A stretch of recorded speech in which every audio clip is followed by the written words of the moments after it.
Hello. Good evening everyone. मैं lucky Bhardwaj. आपका स्वागत है आपके अपने इस प्यारे से YouTube channel genuine defence academy पर।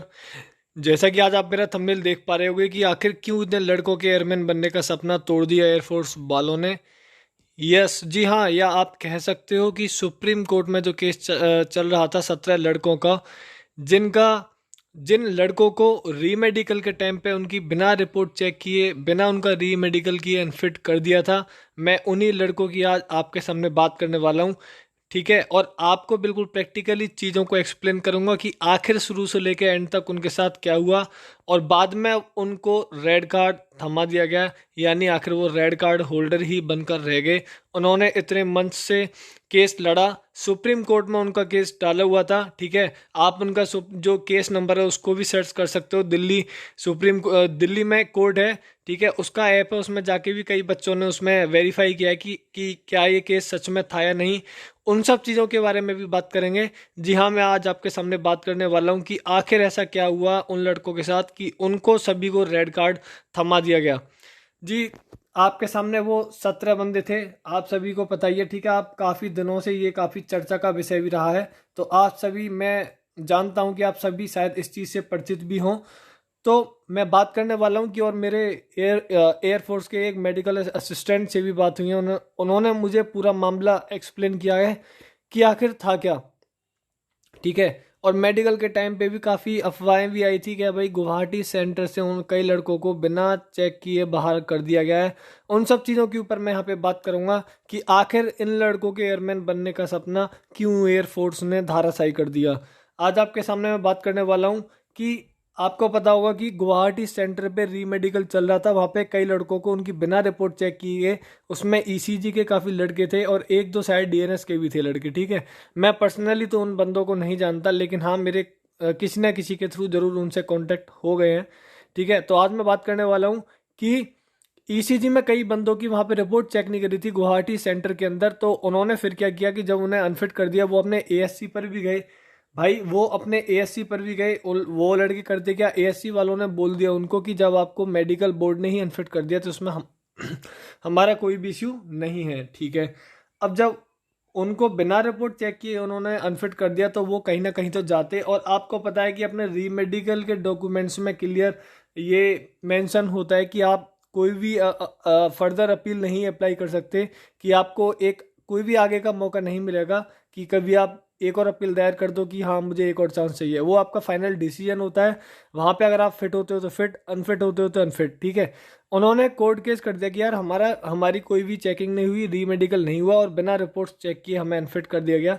कोर्ट केस काफ़ी दिनों तक चला और फाइनली वो इंतजार आपका कल या परसों में आके ख़त्म हो गया। उन लड़कों के री मेडिकल फिर से क्या हुआ, उनकी बात सुनी गई। कोर्ट ने उनको सीएसवी को नोटिस दिया कि भाई इन लड़कों के आपने मेडिकल क्यों नहीं कराया और इन लड़कों के जल्द से जल्द मेडिकल कराओ। फिर उसके बाद हुआ क्या कि उन लड़कों के कल मेडिकल हुए परसों, और जिनमें से 17 में से 16 बंदों को रेड कार्ड थमा दिया गया है। एक बंदा बचा हुआ है, डीएनएस का पॉइंट। और मैं आपको ये भी बता दूं कि रेड कार्ड एयरफोर्स वालों ने नहीं बांटा है, आर्मी का एक ऑफिसर था, ठीक है, उसने रेड कार्ड बांटा है। और हालांकि उसने ये भी कहा था कि बेटा फिलहाल यहाँ से आप चुपचाप चले जाइएगा, और आपकी इस चीज़ का जवाब हम जो आपने लॉयर बुक किया था उस लॉयर को भी देंगे कि आखिर क्या वजह रही तुम्हारे अनफिट होने की। ठीक है, तो यार मैं आपको एक चीज़ बता देता हूँ आज कि अगर आप डिफेंस ज्वाइन कर रहे हो ना, क्या अगर आप डिफेंस ज्वाइन कर रहे हो और अगर आप ये चाह रहे हो कि भाई मैं केस कर दूंगा तो मेरे को इंसाफ मिल जाएगा, या ये वो जो भी आपके मन में है, तो भाई मैं आपको कई बार बता चुका हूँ कि डिफेंस में ऐसा बिल्कुल भी नहीं चलता है। डिफेंस का मतलब है जो आपको इंस्ट्रक्शन दिए गए हैं आपको फॉलो करना है, चाहे वो गलत है चाहे सही। ठीक है, कई बंदों को ये बात बुरी लगेगी, मैं जानता हूँ, मैं खुद पर्सनली इस चीज़ के अगेंस्ट हूँ, बट कर क्या सकते हैं, वो उनका डिसीजन था। हम इसमें बिल्कुल भी कुछ भी हस्तक्षेप नहीं कर सकते हैं। ठीक है, हुआ भाई ये बहुत गलत। जब हाथ में रेड कार्ड आता है और इतनी मशक्कत करने के बाद, तो भाई बहुत बुरा फील होता है। ठीक है, और ये बिल्कुल हकीकत घटना है। ये कल दिल्ली में उनको रेड कार्ड थमा दिया गया, जिसमें से 16 बंदों को रेड कार्ड थमा दिया गया और एक का डीएनएस का पॉइंट चेक हो गया और उसको नेक्स्ट डे मिलता, तो मेरे हिसाब से शायद उसको रेड कार्ड ही मिला है। यानी एयरफोर्स वालों ने कोर्ट की बात तो आखिर सुन ली, एयरफोर्स वालों ने कोर्ट की बात तो आखिर सुन ली, लेकिन फाइनली हुआ क्या, फाइनली क्या हुआ कि रेड कार्ड ही उन बंदों को थमाया गया है, यानी किसी भी बंदे को फिट नहीं किया गया है। तो भाई आपके पास कोई फाइनल डिसीजन भी नहीं है कि आप कोर्ट केस वगैरह आप लड़ सको। ये आपके पास फाइनल होप थी और आप फाइनल होप खो चुके हो, ठीक है। ये मैटर था पूरा, और ये मैटर मेरा बहुत डीप कंसर्न के साथ डिस्कस हुआ है कि आखिर ऐसा हुआ क्यों। उन्होंने मेरे को बिल्कुल, देखो कुछ चीज़ें कॉन्फिडेंशियल भी होती हैं, कुछ चीज़ें उन्होंने अंदर की चीज़ें नहीं बताई हैं, लेकिन इतना ज़रूर बता दिया है कि हाँ, उन्होंने उनको सांत्वना भी दी है कि भाई कोई बात नहीं, ये जो चीज़ें हुई, लेकिन आप अनफिट हो, इस चीज़ को आपको स्वीकारना होगा, और इस चीज़ का जवाब सीएसबी को भी मिलेगा, और इस चीज़ का जवाब जो आपका लॉयर था उसको भी हम देंगे, ठीक है।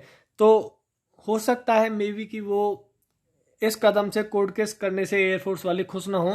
There should be a chance कि हम ऐसा अंदाज़ा लगा रहे हैं, लेकिन आखिर अंदर की क्या परिस्थिति रही होंगी वो हम नहीं जानते।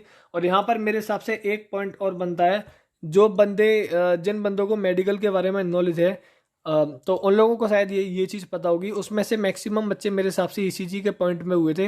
हाइपरटेंशन और ईसीजी एबनॉर्मेलिटी, ये एक पॉइंट होता है। तो जिसकी भी ईसीजी एबनॉर्मेलिटी आती है ना, तो भाई बहुत रेयर चांस होती है कि जिसका ये पॉइंट क्लियर होता है, वरना मैक्सिमम चांस ये पॉइंट आपका क्लियर नहीं होता। ये आपका पॉइंट नेचुरली होता है, ना ही इस पॉइंट को क्योर करने की कोई भी चीज़ है।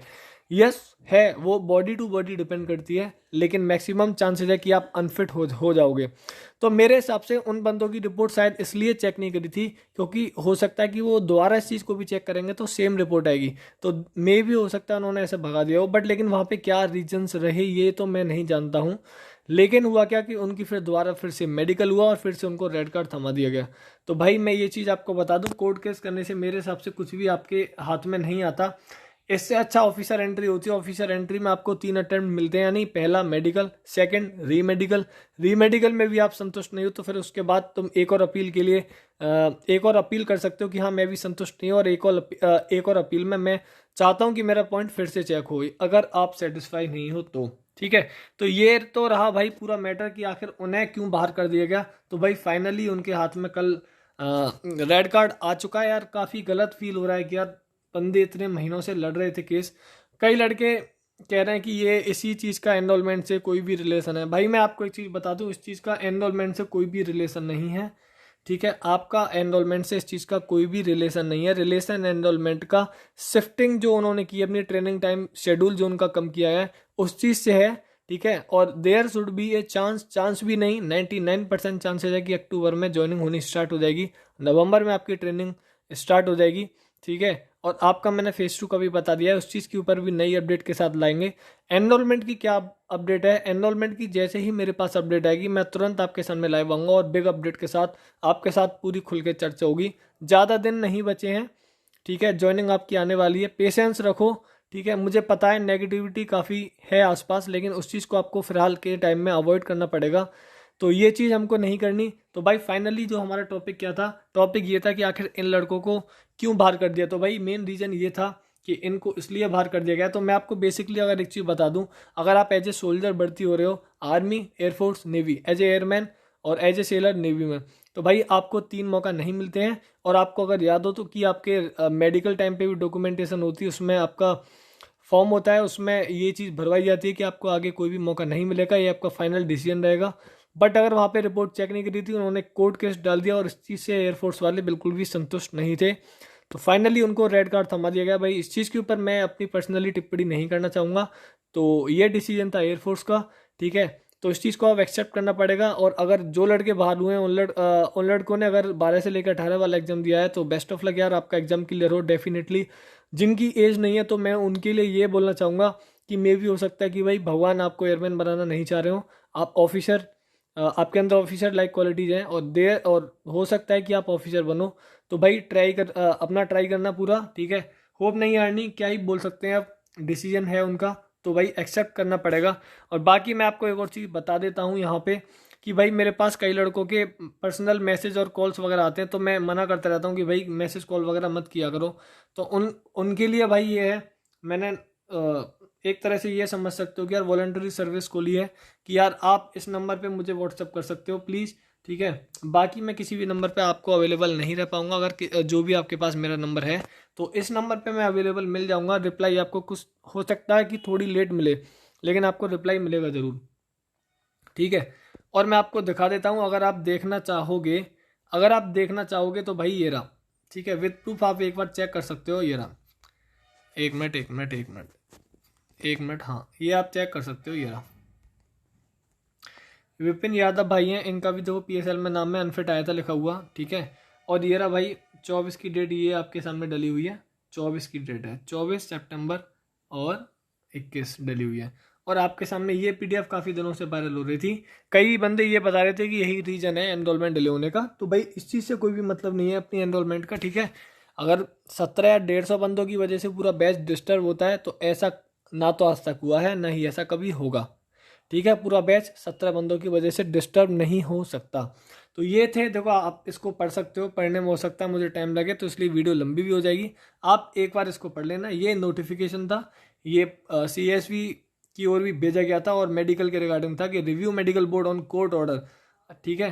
तो ये सब चीज़ें थी यार आपके सामने। तो यही चीज़ थी कि क्यों वो बंदे बाहर कर दिए, और ठीक है, लेकिन एक्सेप्ट चीज़ें हमें कुछ करनी पड़ती हैं यार, हमारे हाथ में भी नहीं होती। यही आपके सामने आज अपडेट थी। अभी के लिए चलता हूँ। जय Hind, have a nice day and love you all.